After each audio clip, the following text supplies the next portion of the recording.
បាទជំរាបសួរបងប្អូនថ្ងៃនេះចង់ណែនាំកន្លែងកំសាន្តកន្លែង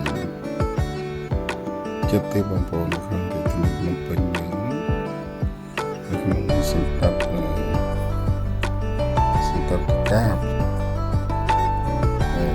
ប្របាទរទៅសិនជាយើងធ្វើដំណើរពីពលានយន្តហោះពូរីតុងត្រង់ទៅ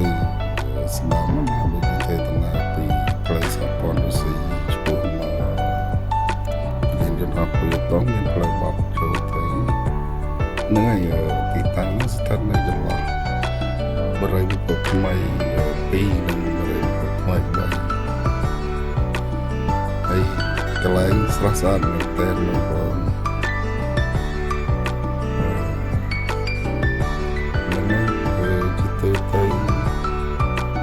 កន្លែងហ្នឹងបើសិនជាថ្ងៃស្អែកថ្ងៃអាទិត្យវិញនេះច្រើនទៅលេងកអាចថានឹងពិបាកហៅកន្លែងអង្គុយចឹងណាប៉ុន្តែនៅជុំវិញហ្នឹងមានចឹងគេថាជុំវិញបឹងហ្នឹងមានហាងច្រើនតែហាង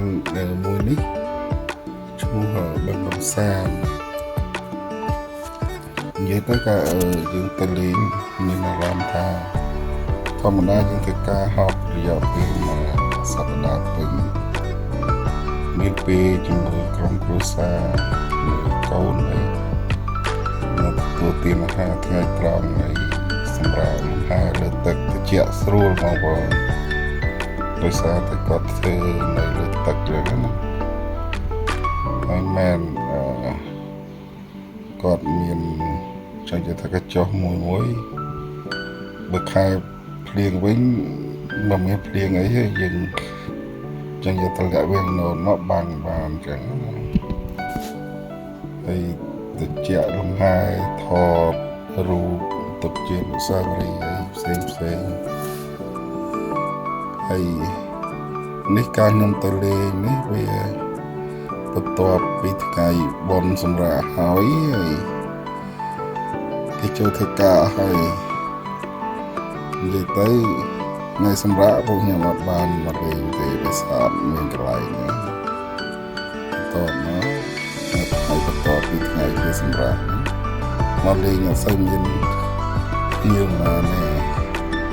ដូច្នេះនិយាយថាទលាយហើយប៉ុន្តែ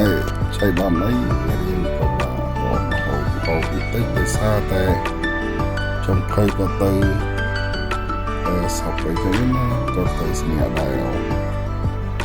ដល់ចឹងថ្ងៃនោះវាពិបាកអត់ទៅហូបហើយបងប្អូនខលបងប្អូនមកលេងជាមួយពេញពីកាយយកមកញ៉ាំនៅហ្នឹងហើយយើងគ្រាន់តែបងថ្លៃអង្គុយលេងទៅខាងjust resort គេនេះទៅហើយយើងនៅលេងកំសាន្តនឹងហូបចុកធម្មតាមានអារម្មណ៍ថាពេញមែនតើហើយចៃដន្យនេះហ្នឹងមានភ្លៀងទៀតខ្យល់ខ្លាំងភ្លៀងហើយយើងតម្លាក់